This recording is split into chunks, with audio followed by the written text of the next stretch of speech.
This is John McCormick for Energetics Leadership, and I hope you're getting some value from these videos. I'm sitting here today with Peter Scott at the Guildford Rowing Club, and Peter's the coach here at the club. And how long have you been coaching here, Peter? 3 years here, but 3 years? Yeah, about 30 years on the water. So 30 years. He's been coaching rowing for 30 years, and I thought it might be worth picking Peter's mind about the relationship between rowing, leadership, maybe some communication, and how that can translate into a business context. Is that okay? Yeah, sure. So why don't we start with leadership? How does leadership, what role does leadership play in rowing?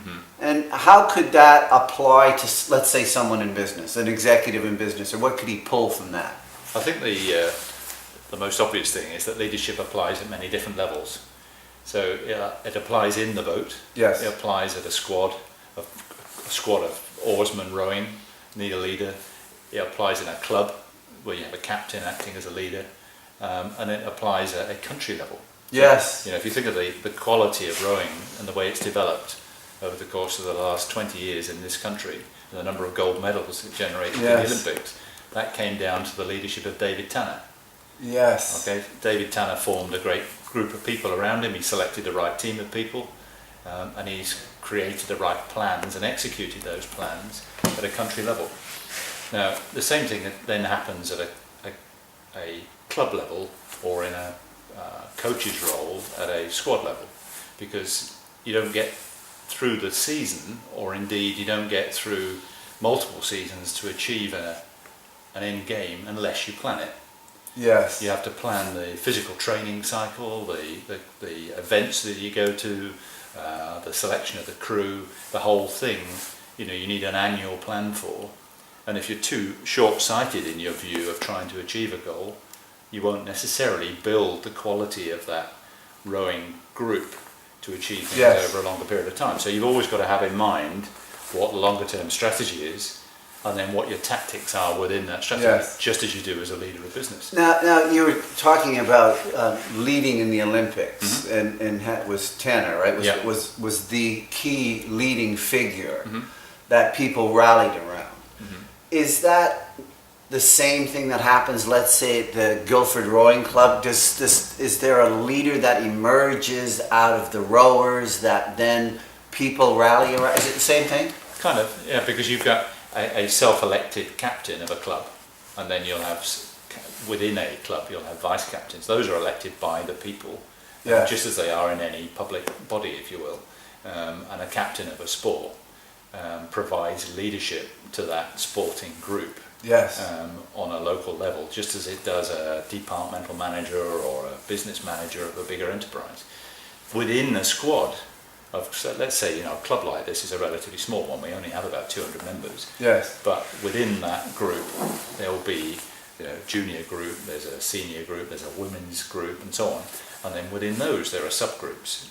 Now, each of those has a natural leader that emerges for different purposes. You know, it's like this, you know, stuff people talk about geese, and how, you know, leadership changes over time, and you get different leaders for different circumstances. You'll find in a club like this, within a crew, that people will take on a leadership role for a task or you know, for the event or for the whole season, just because they become a dominant personality or, you know, whatever.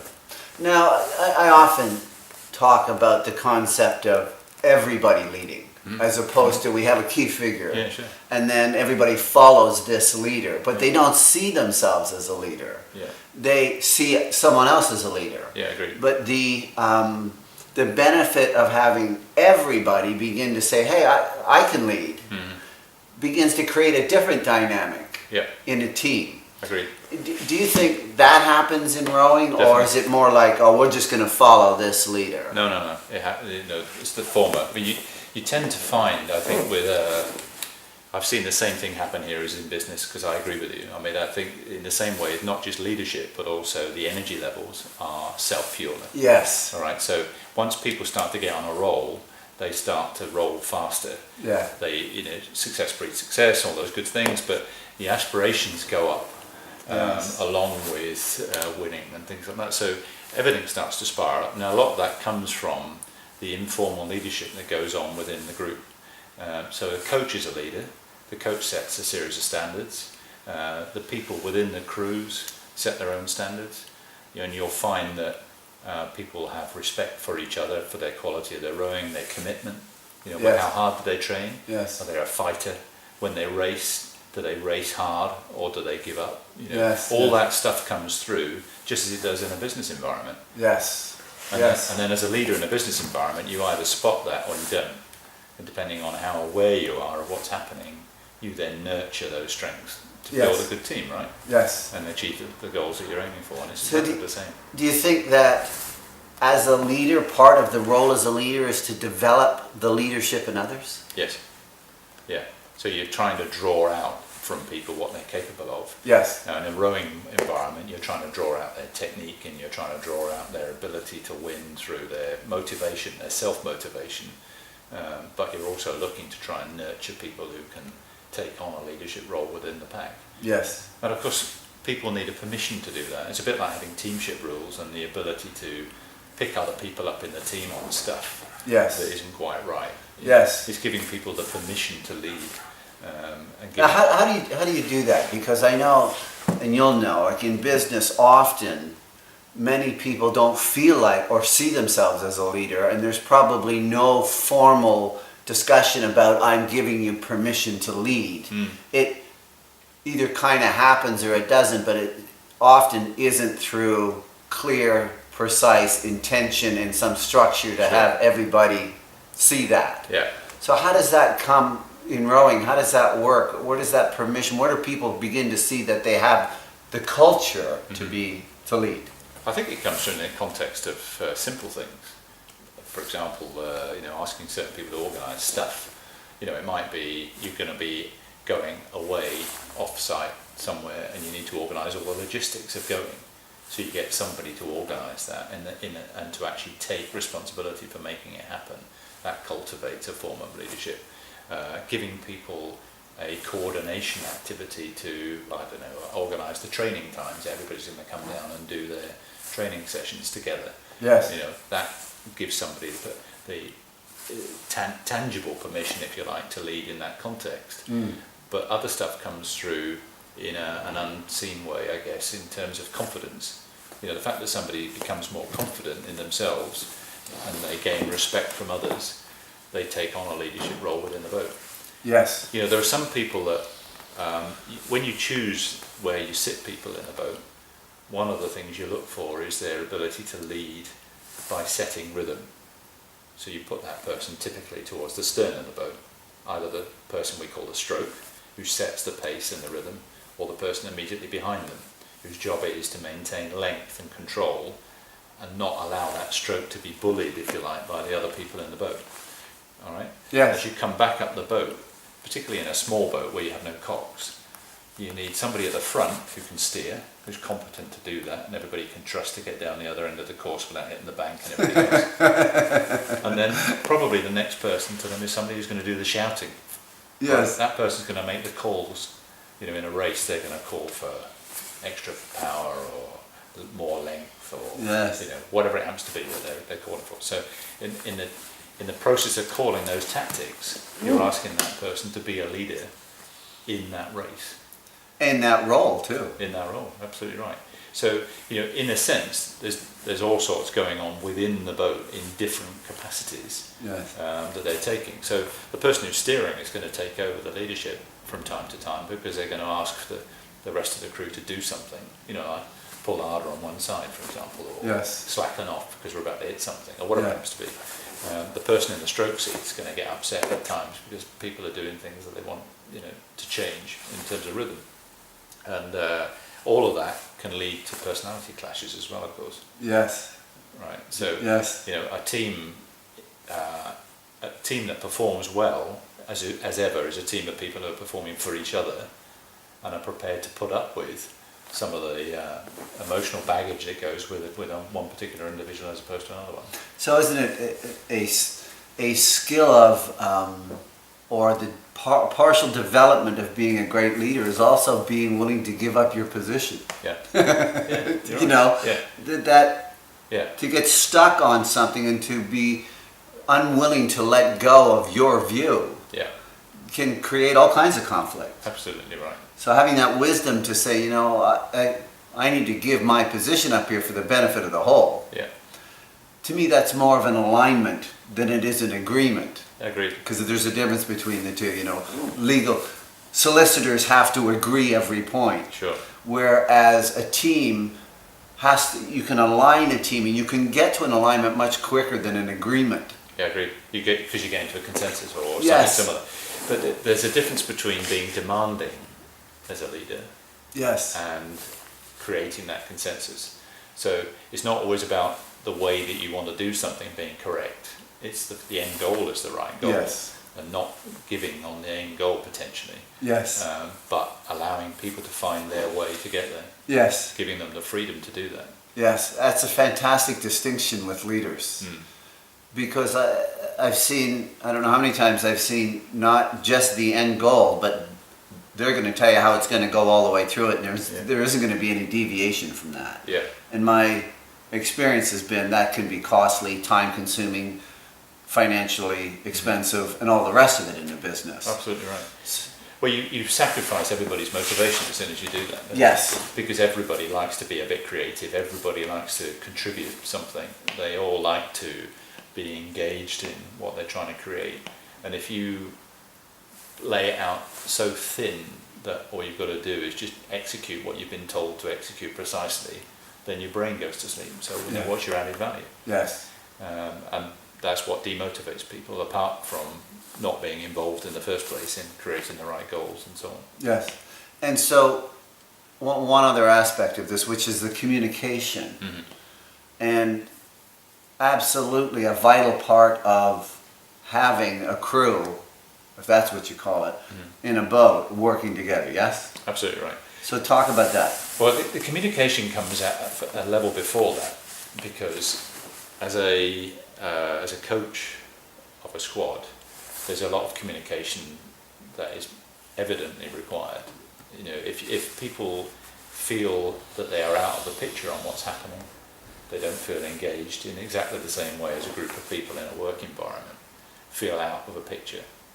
So if you can help people to understand what the plan is, if you can help them to decide which parts of the plan they want to execute. So for example, you have a luxury in rowing that you can choose specific goals that you're going to aim for, which are events that you're going to go to, which is slightly different to business, but hey, it's similar as in choosing how you're going to achieve the end goal. Yes. But if you allow people to make those choices, so then they're deciding when they're going to commit and those sorts of things, you're involving them in the whole plan, so that the communication starts with understanding what the strategy is, if you like, and what tactics you're going to employ to get there. So understanding the training program, understanding how that's going to work, what's their role within it, what you expect of them, all of those aspects of communications create a motivation. Yes. So then you've now got a squad of people that know what they're doing, and you're then down into, okay, what goes on within the boat? If within the boat you don't have a race plan, for example, how do you know when you're racing for 5 minutes, 6 minutes, head on against the competition in the melee of a race? Yes. What you're going to do unless you have executed a plan. Now, okay, all plans have to be changed to reflect what's going on around Yes. you, but if you don't set out with a plan, you can end up with a huge amount of confusion. Yes. Okay, so again, the communication comes with that clarity of deciding exactly how you're going to run the race. Within the race, you've then got the caller, for example, that we talked about, sitting in 2C of a 4, who may well be calling the push, or they'll be calling for some technical fault to be overcome, remind people to do something right, whatever it happens to be. So there's a communication that takes place tactically, actually, during the race. And those things happen day in and day out in different racing events.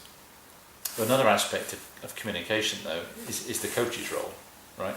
Because the coach is taking people through a learning process from one extreme to another, from novice to potential Olympic athlete. Yes. And in the process of doing that, you're teaching those people a motor coordination skill.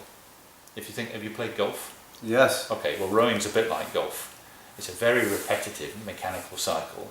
The difference is your ball is stationary, well, you hope it is, whereas when you're rowing, you're putting your blade into water, which is going past you at 10 or 15 miles an hour, right? Yes.